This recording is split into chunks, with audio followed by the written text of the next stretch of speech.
मित्रों, डॉक्टर प्रकाश मनु का व्यक्तित्व और कृतित्व ये पुस्तक मैंने 2003 में प्रकाशित करवाई थी और दरअसल हमने एमफिल का काम डॉक्टर प्रकाश मनु जी के एक उपन्यास पर किया था,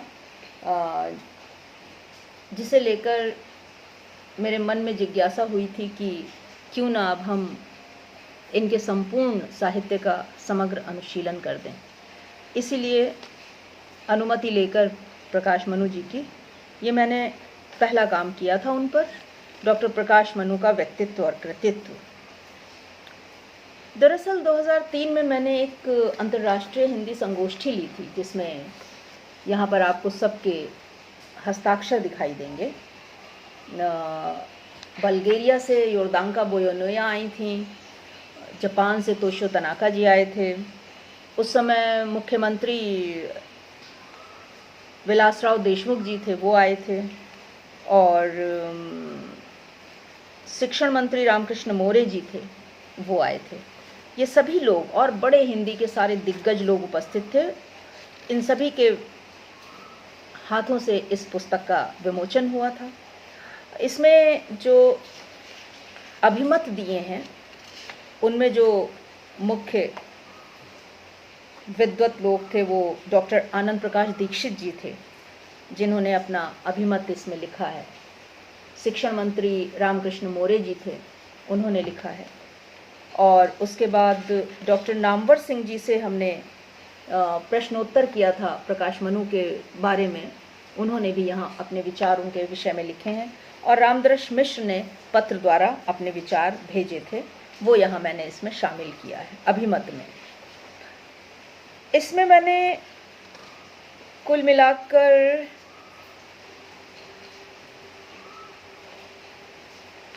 करीबन 20 से 25 तकरीबन विषय रखे हैं जिनके ऊपर मैंने बात की है।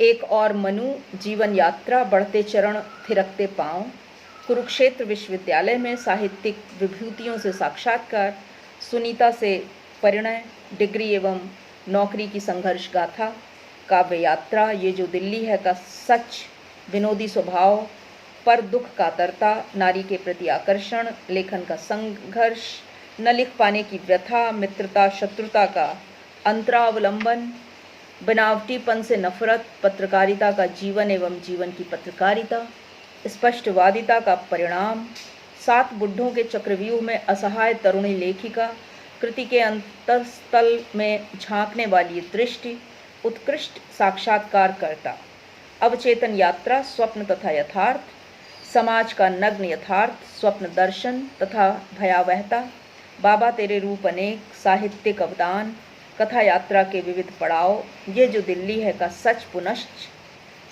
कथा सर्कस, जीवन की सर्कस गाथा, पापा के जाने के बाद, विकासमान व्यक्तित्व के विविध आयाम। कुल 132 पन्नों की ये पुस्तक, जिसमें डॉक्टर प्रकाश मनु जी का व्यक्तित्व और कृतित्व मैंने चित्रित किया है। अब ये किताब मिल नहीं रही है क्योंकि जो प्रकाशक थे वो मुंबई से चले गए हैं काम छोड़कर। तो मैंने सोचा क्यों ना इसको मैं YouTube पर डाल दूं, जिससे शोधकर्ताओं के लिए आसान हो जाए उन्हें खोज पाना। तो शुरू करते हैं। एक और मनु, जो पहला विषय है हमारा। कहा जाता है मनु स्मृति की रचना करने वाले मनु ने जितने भी अधिकारों की बात कही थी वो सभी पुरुष वर्ग के हित को ध्यान में रखकर ही की थी। परंतु बड़े ताज्जुब की बात है कि इस युग को, जिसे कलयुग कहते हैं, इसमें एक मनु नाम का ऐसा भी साहित्यकार है जिसने अपना सर्वस्व जीवन ही नहीं बल्कि संपूर्ण परिवार को साहित्य के लिए हवन कर दिया। कैसे न करूं चर्चा उस शख्स की जिसने जवानी में ही बुढ़ापा देख लिया हो, जिसने साहित्य को बचाने के लिए अपनी सांसों को दांव पर लगा दिया हो, धड़कनों की रफ्तार की परवाह किए बिना बस साहित्य की परवाह की हो। ऐसे मानव, ऐसे साहित्यकार की बात शब्दों से नहीं, आत्मा से ही संभव है। और वही हुआ, कलम अपने आप कह रही है जो उसे कहना चाहिए। मनु एक अच्छे कवि पहले, साहित्यकार बाद में हैं। उनकी कृतियाँ संख्या में भले ही गिनी चुनी हैं, अब तो खैर बहुत ज़्यादा आ गई हैं, जिन्हें मैं इसमें शामिल कर लूँगी।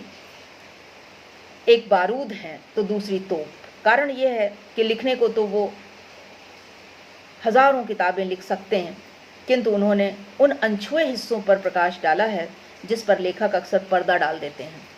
दूसरी बात यह भी है कि विषय भले ही एक आध मिलते जुलते लगें, मगर मसाला एकदम विपरीत होता है। तेजाब की धार से भी तेज विचार, बिजली की कौन से भी तीव्र यथार्थ। अपने साहित्य में मानो संपूर्ण समाज की सत्यता को पिरो कर गूंथ लेना चाहते हूँ। बस ऐसे ही एक व्यक्ति, एक मानव हैं, मनु, अर्थात डॉक्टर प्रकाश मनु। जीवन यात्रा बढ़ते चरण थिरकते पांव। कहते हैं पूत के पांव पालने में ही दिख जाते हैं। यही बात कुछ कुछ चरितार्थ होते दिखाई दे जाती है उस व्यक्ति के बारे में जो अपने से लगभग 50 पड़ाव पार अपने जीवन के कर चुका है। माँ का प्यार दुलार इस कदर मिला कि आज वे स्वर्गवासी होकर भी मनु के लिए उनके हृदय में ही निवास कर रही हैं। मनु बचपन से ही किताबों में रुझान रखते थे, जबकि उनके बड़े भाई नंदू भैया ठीक उनसे विपरीत थे।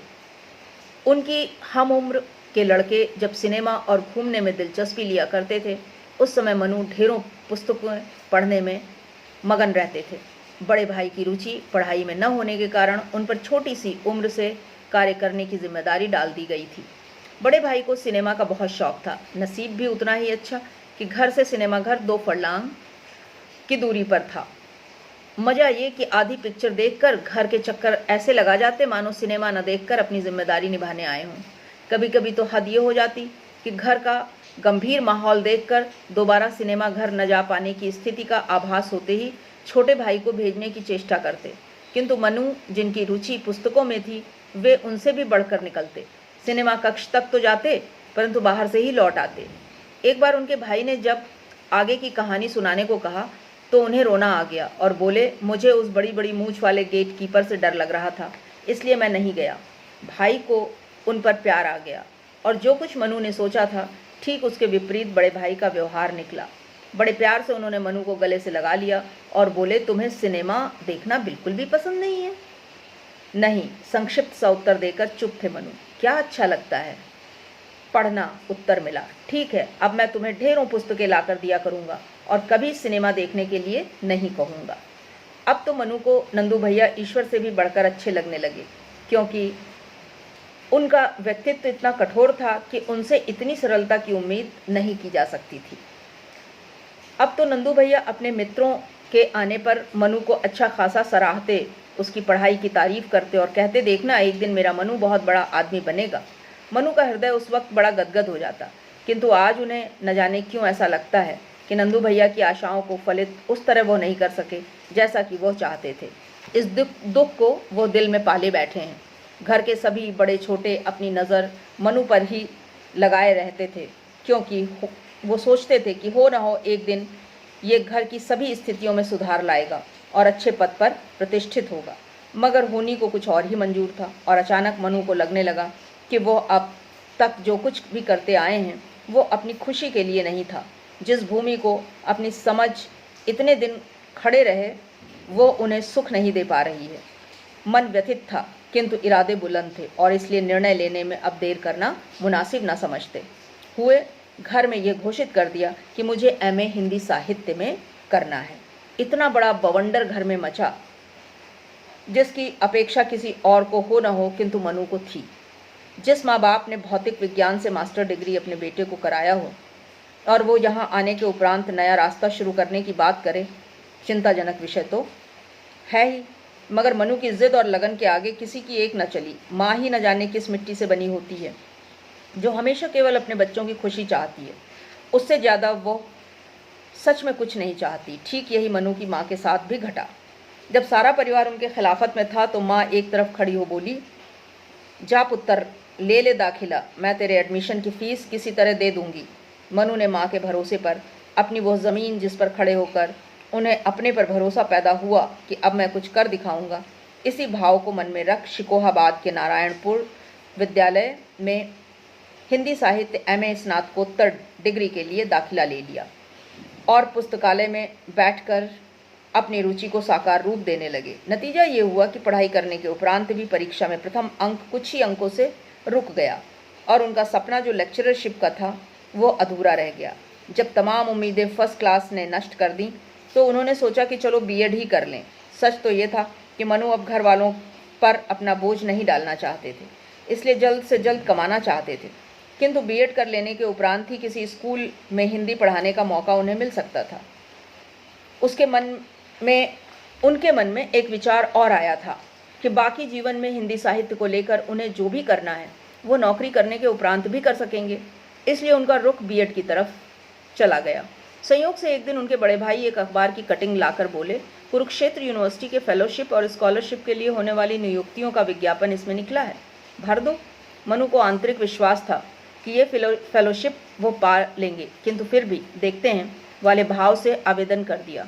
घर में हर एक सदस्य को मनु पर तो पूरा विश्वास था कि वे अपने जीवन में कुछ न कुछ अवश्य करेंगे, लेकिन राह बदल लेने से सभी के विश्वास को एक चोट तो अवश्य लगी थी और इसका एहसास भी उन्हें था। तभी तो बड़ी जद्दोजहद करके अनशन करके एमए में दाखिला लिया था और ये हिंदी साहित्य के प्रति उनकी आत्मा की एक पुकार थी जिसके आगे वो सब कुछ भूलकर अग्रसर हो बैठे। मनु स्वयं के बारे में यही सोचते थे कि मेरी महत्वाकांक्षाएं बहुत ऊंची हैं और मैं एक कस्बे का निवासी हूँ, बेहद सीमित साधन है, कैसे पाऊंगा मंजिल। कभी कभी यही भावना उनके मन में घुटन भी पैदा कर देती थी, किंतु बुलंद इरादा हिंदी साहित्य को लेकर उन्होंने एमएससी के दूसरे वर्ष में ही बना लिया था और तय कर लिया था कि चक्की के 2 पाटों में अब और नहीं पिसूंगा। बस फिर क्या, कर दिया पूरे घर में ऐलान, और घर वालों को काटो तो खून नहीं। इतना पैसा क्या इसी दिन के लिए लगाया था, सोचकर वे चिंतित, मगर इन सभी के बावजूद मनु को जो करना था किया। और अब जब वे परिवार वालों के विषय में सोचते तो ये सोचकर परेशान हो जाते कि कब तक मैं इन पर खर्च का बोझ डालूं। यही कारण था कि वो जल्द से जल्द कहीं नौकरी करना चाहते थे। कुरुक्षेत्र विश्वविद्यालय में मनु जब कुरुक्षेत्र विश्वविद्यालय के कैंपस में साक्षात्कार परीक्षा देने पहुंचे तो उस हरे भरे प्राकृतिक सौंदर्य से मोहित हो उठे। इतना विशाल कैंपस, काश मैं यहाँ आकर काम करने का मौका पा सकता। अब तो दुनिया का सबसे बड़ा सपना उनका ये हो गया कि वो यहाँ आकर पढ़ लिख पाते। वे इससे बड़ा और कोई सपना देखना भी नहीं चाहते थे। उन्होंने तो यह भी मान लिया कि किसी और यूनिवर्सिटी के पास ऐसा भव्य कैंपस होगा ही नहीं, क्योंकि यहाँ दूर दूर तक फैली हरियाली के बीच सुरुचिपूर्ण इमारतें ऐसी लगती हैं जैसे जंगल के बीच अचानक विश्वविद्यालय उग आया हो। मनु पर कैंपस का पूरा जादू चढ़ गया था और अब वे जब कला संकाय की बिल्डिंग में हिंदी विभाग के साथ वाले बरामदे में बेंचों पर बैठे प्रतियोगियों से जाकर मिले तो उन्हें आभास हुआ कि उन प्रतियोगियों में से कुछ तो घबराए हुए थे। कुछ देर पर एक प्रौढ़ व्यक्ति आया और धीरे से साइकिल बरामदे में खड़ी करके बड़ी गरिमा के साथ अंदर चला गया। पूछने पर पता चला कि ये हैं डॉक्टर खंडेलवाल जी, हिंदी विभाग के हेड ऑफ डिपार्टमेंट। मनु को अच्छा लगा क्योंकि उनकी सादगी और गंभीरता दोनों ने उन्हें प्रभावित किया था। वो जरा भी उनके व्यक्तित्व को लेकर आतंकित नहीं हुए। अब बारी आई इंटरव्यू की। एक एक कर अंदर जाने और बाहर आने लगे। धीरे धीरे फुसफुसाहट बढ़ने लगी। अंदर जो कुछ भी पूछा जा रहा था बाहर आकर धीरे से बताया जा रहा था। रस सिद्धांत, ध्वनि, आनंदवर्धन, अभिनव गुप्त, वक्रोक्ति, कुंतक, मम्मट और भी बहुत कुछ जैसे परिभाषाएं, श्लोक आदि। इन सभी बातों को सुनने के उपरांत मनु को बड़ा मज़ा आ रहा था क्योंकि उनका अध्ययन इन सभी पर खूब था और वे तो सभी को ध्वनि सिद्धांत समझाने भी लगे, जिससे सभी बैठे हुए लोग उनके और नज़दीक आ गए और पहचान बढ़ जाने से अब सभी एक दूसरे से हल्के फुल्के मजाक भी करने लगे। इतने में ही एक प्रतियोगी अंदर की खबर लेकर आया और उसने एक खलबली सी उन सब में मचा दी। बोला, किसी को नहीं चुना जाएगा, यह इंटरव्यू तो महज एक धोखा है, हाथी के दांत खाने के और दिखाने के। और स्पष्ट करते हुए उसने अपनी बात यूँ कहा कि इसी विभाग की एक लड़की है, गोल्ड मेडलिस्ट, विभाग के रीडर शिव प्रसाद गोयल की बेटी। उसे बेईमानी से एमए में गोल्ड मेडल दिलवाया गया है और फेलोशिप भी उसी को मिलेगी। ये सब तो एक नाटक है। मनु का मन फट गया यह सुनकर और उत्साह काफुर हो गया। अंततः मनु की बारी आई। थोड़े निराशा के साथ वो अंदर गए, किंतु जब अंदर जाकर माहौल देखा तो इंटरव्यू न होकर अंतरंग बातचीत में परिवर्तित होने लगा। विभागाध्यक्ष खंडेलवाल जी और सीनियर रीडर छविनाथ त्रिपाठी, जो सुभाष चंद्र बोस के संपर्क में भी रह चुके थे, उन्होंने इस विषय पर चर्चा की कि एमएससी क्यों छोड़ दिया, हिंदी की ओर कैसे आ गए। बड़े अच्छे अच्छे प्रश्न विज्ञान और साहित्य को जोड़ जोड़ कर पूछे जा रहे थे, जिनका उत्तर देने में प्रतियोगी को बड़ा मज़ा आ रहा था। उदाहरण, चांद पर आदमी ने विजय पा ली है। ये जानने के बाद भी क्या चांद वहीं रहेगा? इससे आदमी की सौंदर्यानुभूति क्या प्रभावित न होगी? अंतिम उनका प्रश्न प्रतियोगी से था कि अच्छा, आप फेलोशिप क्यों पाना चाहते हैं? इस पर उनका जवाब था, रिसर्च के लिए। लेकिन मेरा रिसर्च औरों के रिसर्च से अलग है। दूसरे लोग सिर्फ डिग्री पाने के लिए रिसर्च करते हैं, जबकि मैं इसके लिए पूरा अपना जीवन लगाना चाहता हूँ और अपने मन का काम कर सकूँ। मेरे लिए यह सपना है। पाठकों को जानकर हर्ष होगा कि आज भी प्रतियोगी मनु साहित्य सेवा में रत हैं और सच में समाज की यथार्थता बोध पर यदि उनका परिचय दिया जाए तो अपने हिंदी साहित्य की सेवा के माध्यम से जन जन तक पहुंचाने की चेष्टा साहित्य को उन्होंने किया है। इसीलिए अपना जीवन ध्वस्त कर लेने के फिक्रमंद वो नहीं है, वो तो साहित्य के लिए जन्म मानते हैं। इस प्रकार एक दो और प्रश्न पूछकर मनु को कह दिया गया, अब आप जाइए, जो भी सूचना होगी आपको पहुंचा दी जाएगी। मनु की आंखें मानो ख्वाब देखने लगी कि अब क्या सच में वो कुरुक्षेत्र यूनिवर्सिटी में आकर पढ़ सकेंगे। इसका ख्याल कर एक बार जाते जाते उन्होंने फिर कहा, देखिए, आप लोग मेरे शब्दों पर भरोसा कीजिए। मैं सच में अपना संपूर्ण जीवन रिसर्च में लगा देना चाहता हूँ और मुझे आपके पत्र का इंतज़ार रहेगा। बड़ी गहरी आंखों से देखकर खंडेलवाल जी ने उनसे कहा कि देखिए, जो भी होगा उसकी सूचना आपको दे दी जाएगी, आप निश्चिंत रहिए। हर दिन हर पल मनु की आंखें अब एक ही ख्वाब देखने लगीं कि कब पत्र आए, और दिन, हफ्ते, महीने, 2 महीने जब गुजर गए तो उन्हें लगा ऐसे ठीक नहीं है, शायद मुझे बीएड के लिए अप्लाई कर देना चाहिए, और इसीलिए वे बीएड में दाखिला लेने आगरा चले गए। अभी वो बीएड में पूरी तरह रम भी नहीं पाए थे, क्योंकि वहाँ के कुछ शिक्षक जो गलत पढ़ाते थे उनसे मनु चाहते हुए भी कुछ इसलिए नहीं कह पाते क्योंकि उन्हें ज्ञात था कि मौखिक के अंक इन्हीं से प्राप्त होने हैं। लेकिन एक दिन भाषा विज्ञान की गलती को लेकर मनु बहुत भड़क गए और बात तब खत्म हुई जब वहाँ के वरिष्ठ अध्यापक ने आकर उनकी तरफ से स्वयं माफ़ी मांगी। इस प्रकार मनु को भाषा को लेकर आरंभ से ही इतना लगाव था कि वे गलत भाषा को बर्दाश्त नहीं कर पाते थे और इसीलिए गहन अध्ययन कर ही स्वयं को स्थापित करते थे। आरबीएस कॉलेज आगरा से बीएड कर रहे थे। ऐसा नहीं था कि सभी प्राध्यापक ऐसे थे, किंतु कुछ अच्छे और कुछ उल्टा सीधा पढ़ाने वाले भी थे। प्राध्यापक के यह बताने पर भी कि भाषाएं 2 प्रकार की होती हैं, एक बोलने की, दूसरी लिखने की, इस पर सवाल पूछते पूछते मनु ने उनकी हालत ख़राब कर दी थी। ये सब चलने के बावजूद भी वो बीएड की तैयारी में लगे हुए थे कि अचानक उनसे उनका एक मित्र मिलने आया जो शिकोहाबाद का रहने वाला था। मित्र विनोदी चतुर्वेदी ने बताया कि मनु की माँ ने उनका हालचाल लेने के लिए उन्हें यहाँ भेजा है। सब हालचाल पूछ लेने के बाद बोला, अगर तुम्हें रिसर्च करने का मौका मिल जाए तो। बड़ी लंबी सांस खींचकर वे बोले, मेरे लिए इससे बेहतर और क्या हो सकता है, और साथ ही अगर तुम्हें फेलोशिप भी। क्यों मजाक करते हो, मैं पहले से ही दुखी हूँ और तुम ऊपर से और भी दुखाना चाहते हो। नहीं यार, मजाक नहीं कर रहा, मैं तो तुम्हें लेने आया हूँ। देखो जरा इस खत को। कुरुक्षेत्र यूनिवर्सिटी के हेड ऑफ डिपार्टमेंट की ओर से भेजी गई चिट्ठी, जिसमें यूजीसी के फेलोशिप के लिए मनु के नाम की स्वीकृति की सूचना दी गई थी। इसी खास पत्र को लेकर आज विनोद शिकोहाबाद से आगरा आया था। माँ ने उसे भेजा था, जाकर चंदर को दे देना। इसी नाम से माँ पुकारती थी लेखक मनु को। दोस्त भी खुशी खुशी आ गया, केवल खत के लिए। बीएड के छात्रों के साथ पिकनिक में जाकर सभी को यह खबर जब सुनाई तो आत्मीय लोग खुशी से भर उठे, और उसी वक्त मनु ने सभी के अनुरोध पर यहाँ एक लंबी कविता भिखारन की दिवाली सुनाई। इस प्रकार सभी की शुभकामनाएं लेकर साहित्यकार मनु आगरा से शिकोहाबाद आ गए। अगले ही दिन बुरिया बिस्तर बांधकर चल पड़े कुरुक्षेत्र की यात्रा के लिए। उनके दूर के एक रिश्तेदार वहाँ थे, वे वहीं जाकर रुके। दूसरे दिन पहुँचने के उपरांत खंडेलवाल जी ने पूछा, कोई परेशानी तो नहीं है? मनु ने कहा, नहीं। हैरानी अवश्य हुई कि मुझे चुन कैसे लिया गया। अरे हैरानी की क्या बात है, तुमने ही तो कहा था कि मेरे लिए ये एक सपना है, बस उसी को साकार करना है, तो मैंने सोचा करवा दिया जाए। सुनकर मनु की आंखें नम हो गईं। जिस रिश्तेदार के यहाँ मनु रह रहे थे वहाँ उन्हें पढ़ाई लिखाई आदि में कुछ दिक्कत महसूस हो रही थी, और जहाँ टैगोर हॉस्टल में रिसर्च स्कॉलर्स रहते थे वहाँ जगह नहीं थी।